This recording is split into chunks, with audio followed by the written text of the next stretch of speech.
Salam sejahtera, selamat beraktivitas. Semoga hari ini lebih baik daripada hari-hari sebelumnya. Tuhan kiranya menyertai dan memberkati kita. Kita membaca kebenaran firman Tuhan di dalam Pengkhotbah pasal yang ke-8. Siapakah seperti orang berhikmat, dan siapakah yang mengetahui keterangan setiap perkara? Hikmat manusia menjadikan wajahnya bercahaya, dan berubahlah kekerasan wajahnya. Patuhilah perintah raja demi sumpahmu kepada Allah. Janganlah tergesa-gesa pergi dari harapannya. Janganlah bertahan dalam perkara yang jahat, karena ia berbuat apa yang dikehendakinya.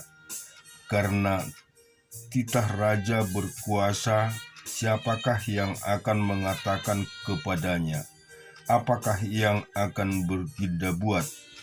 Siapakah yang mematuhi perintah? Tidak ada yang mengalami perkara yang mencelakakan. Dari hati orang berhikmat mengetahui waktu pengadilan, karena untuk segala sesuatu ada waktunya. Pengadilan dan kejahatan manusia menekankan dirinya. Sesungguhnya ia tak mengetahui apa yang akan terjadi, karena siapakah yang akan mengatakan kepadanya bagaimana itu akan terjadi?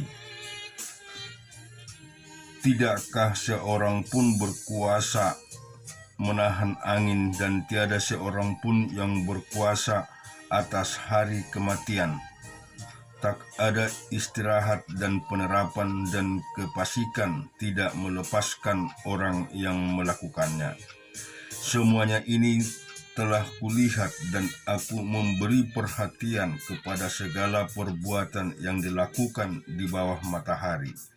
Ketika orang yang suatu menguasai orang yang lain hingga ia celaka, aku melihat juga orang-orang fasik yang akan dikuburkan boleh masuk, sedang orang yang berlaku benar harus pergi ke tempat yang kudus dan dilupakan dalam kota.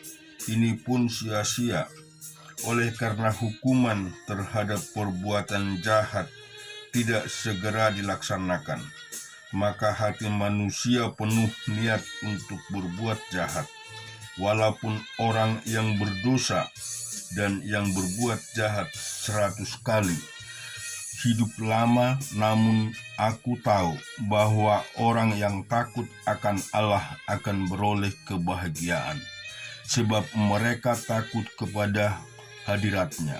Tetapi orang yang fasik tidak akan beroleh kebahagiaan, dan seperti bayang-bayang ia tidak akan panjang umur, karena ia tidak takut terhadap hadirat Allah. Satu kesia-siaan yang terjadi di atas bumi. Ada orang-orang yang benar yang menerima ganjaran yang layak untuk perbuatan orang fasik, dan ada orang-orang fasik yang menerima pahala yang layak untuk perbuatan orang benar. Aku berkata ini pun sia-sia. Oleh sebab itu aku memuji kesukaan, karena tak ada kebahagiaan lain bagi manusia di bawah matahari, kecuali makan dan minum dan bersukaria. Itu yang menyertainya di dalam jerih payahnya seumur hidupnya yang diberikan Allah kepadanya di bawah matahari. Ketika aku memberi perhatianku untuk memahami hikmat dan melihat kegiatan yang dilakukan orang di dunia tanpa mengantuk siang malam, maka nyatalah kepadaku bahwa manusia tidak dapat menyelami segala pekerjaan Allah yang dilakukannya di bawah matahari. Bagaimanapun juga manusia berlelah-lelah mencarinya, ia tidak akan menyelaminya. Walaupun orang-orang berhikmat mengatakan, bahwa ia mengetahui namun tidak dapat menyelaminya. Kita melihat di Mazmur pasal yang ke-8, 108.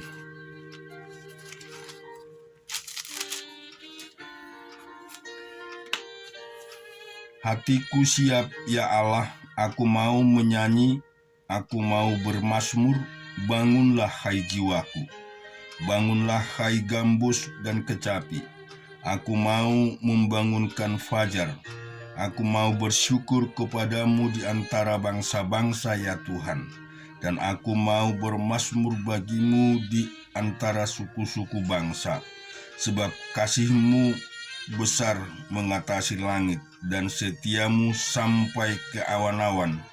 Tinggikanlah dirimu mengatasi langit, ya Allah, dan biarlah kemuliaan-Mu mengatasi seluruh bumi, supaya terluput oleh orang-orang yang kucintai.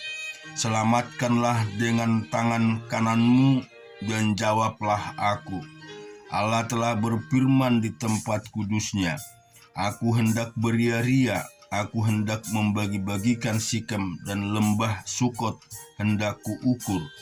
Gilead punyaku, Manase punyaku, Efraim ialah pelindung kepalaku, Yehuda ialah tongkat kerajaanku, Moab ialah tempat pembasuhanku, kepada Edom aku melemparkan kasutku, dan karena Filistin aku bersorak-sorai.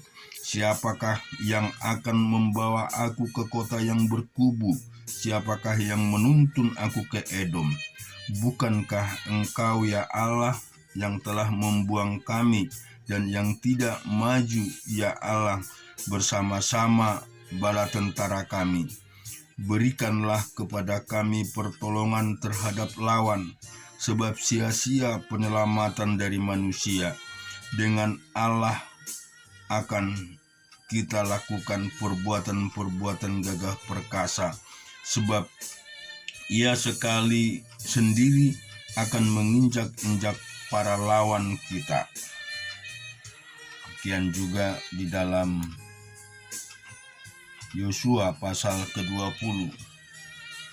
Berfirmanlah Tuhan kepada Yosua, demikian, katakanlah kepada orang Israel begini, tentukanlah bagimu kota-kota perlindungan yang telah kusebutkan kepadamu dengan perantaran Musa, supaya siapa yang membunuh seseorang dengan tidak sengaja, dengan tidak ada niat lebih dahulu, dapat melarikan diri ke sana, sehingga kota-kota itu menjadi tempat perlindungan bagimu terhadap penuntut tebusan darah. Apabila ia melarikan diri ke sanalah satu kota tadi, maka haruslah ia tinggal berdiri di depan pintu gerbang kota dan pemberitahuan perkaranya kepada para tua-tua kota. Mereka harus menerima dia dalam kota itu dan memberikan tempat kepadanya, dan ia akan diam pada mereka. Apabila penuntut tebusan darah itu mengejar dia, pembunuh itu tidak akan diserahkan mereka ke dalam tangannya, sebab ia telah membunuh sesamanya manusia dengan tidak ada niat lebih dahulu, dan dengan tidak menaruh benci kepadanya lebih dahulu. Ia harus tetap diam di kota itu sampai ia dihadapkan kepada rapat jemaah untuk diadili, sampai imam besar yang ada pada waktu itu mati. Maka barulah pembunuh itu boleh pulang ke kotanya, ke rumahnya, ke kota dari mana ia melarikan diri. Lalu orang Israel mengkhususkan sebagai kota perlindungan Kedes dan Galilea, dan pegunungan Naftali dan Sikem di pegunungan Efraim dan Kiryat Arba. Itulah Hebron di pegunungan Yehuda, dan di seberang sungai Yordan di sebelah timur Yeriko. Mereka menentukan Beser di padang gurun, di dataran tinggi dari suku Ruben, dari Kamot dan Gilead, dari suku Gad dan Golan, di Basan dari suku Manase.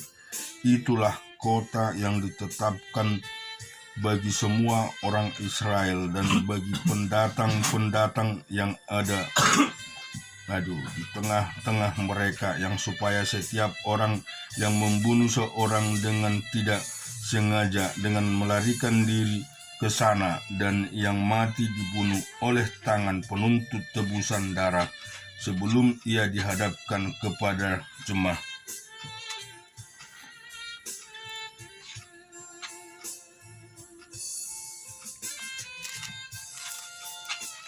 Kemudian kita melihat di dalam Yohanes pasal yang ke-9. Waktu Yesus sedang lewat, ia melihat seorang yang buta sejak lahir. Murid-murid yang bertanya kepadanya, "Rabi, siapakah yang berbuat dosa, orang ini sendiri atau orang tuanya, sehingga ia dilahirkan buta?" Jawab Yesus, "Bukan dia, bukan juga orang tuanya, tetapi karena pekerjaan-pekerjaan Allah harus dinyatakan di dalam dia. Kita harus mengerjakan pekerjaan Dia yang mengutus aku. Selama masih siang akan datang dalam malam, di mana tidak ada seorang pun yang dapat bekerja. Selama aku di dalam dunia, aku terang dunia." Setelah ia mengatakan semuanya itu, ia meludah ke tanah dan mengaduk ludahnya itu dengan tanah, lalu mengoleskan pada mata orang buta tadi, dan berkata kepadanya, "Pergilah, basuhlah dirimu dalam kolam Siloam." Siloam artinya yang diutus. Maka pergilah orang itu di pembasuh dirinya, lalu kembali dengan mastanya sudah melek.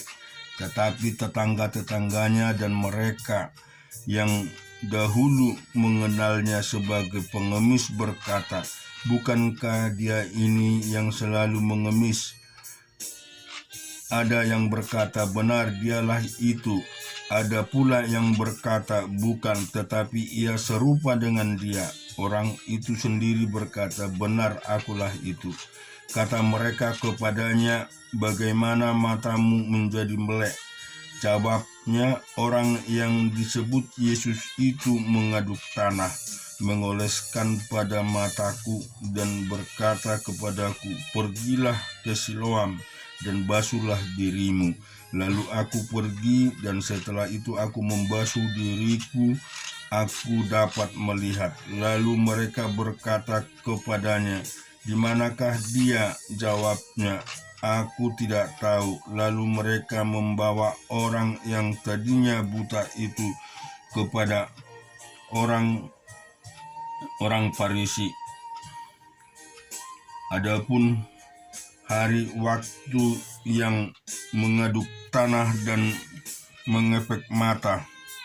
melekkan mata orang itu adalah hari Sabat. Karena itu orang Farisi pun bertanya kepadanya, "Bagaimana matanya menjadi melek?" Jawabnya, "Ia mengoleskan adukan tanah pada mataku, lalu aku membasuh diriku, dan sekarang aku dapat melihat."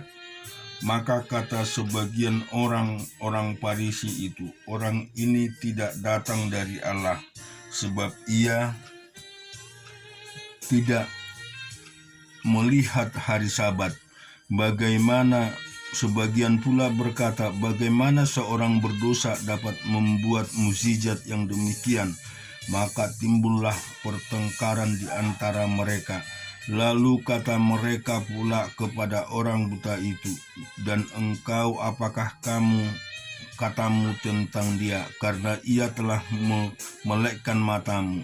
Jawabnya, "Ia adalah seorang nabi." Tetapi orang-orang Yahudi itu tidak percaya bahwa tadinya ia buta, dan baru dapat melihat lagi, sampai mereka memanggil orang tuanya.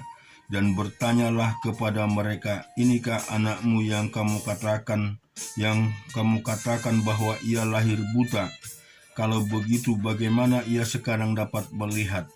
Jawab orang tuanya itu, yang kami tahu ialah bahwa dia ini anak kami, dan bahwa ia lahir buta. Tetapi bagaimana ia sekarang dapat melihat, kami tidak tahu, dan siapa yang memelekkan matanya kami tidak tahu juga. Tanyakanlah kepadanya sendiri, ia sudah dewasa, ia dapat berkata-kata untuk dirinya sendiri. Orang tuanya berkata demikian karena mereka takut kepada orang-orang Yahudi, sebab orang-orang Yahudi itu telah sepakat bahwa setiap orang yang mengaku dia sebagai Mesias akan dikucilkan. Itulah sebabnya maka orang tuanya berkata, ia telah dewasa, tanyakan kepadanya sendiri. Lalu mereka memanggil sekali lagi orang yang tadinya buta itu dan berkata kepadanya, katakanlah kebenaran di hadapan Allah. Kami tahu bahwa orang itu orang berdosa. Jawabnya, apakah orang itu orang berdosa? Aku tidak tahu, tetapi satu hal aku tahu, yaitu bahwa aku tadinya buta dan sekarang dapat melihat. Karena mereka kepadanya, apakah yang diperbuatnya padamu? Bagaimana ia memelekkan matamu? Jawabnya, telah kukatakan kepadamu, dan kamu tidak mendengarkannya. Mengapa kamu hendak mendengarkannya lagi? Barangkali kamu mau menjadi muridnya juga. Sambil mengejek mereka berkata kepadanya, engkau murid orang itu, tetapi kami murid-murid Musa. Kami tahu bahwa Allah telah berfirman kepada Musa, tetapi tentang dia itu kami tidak tahu dari mana ia datang. Jawab orang itu kepada mereka, aneh juga bahwa kamu tidak tahu dari mana ia datang, sedangkan ia telah memelekkan matamu.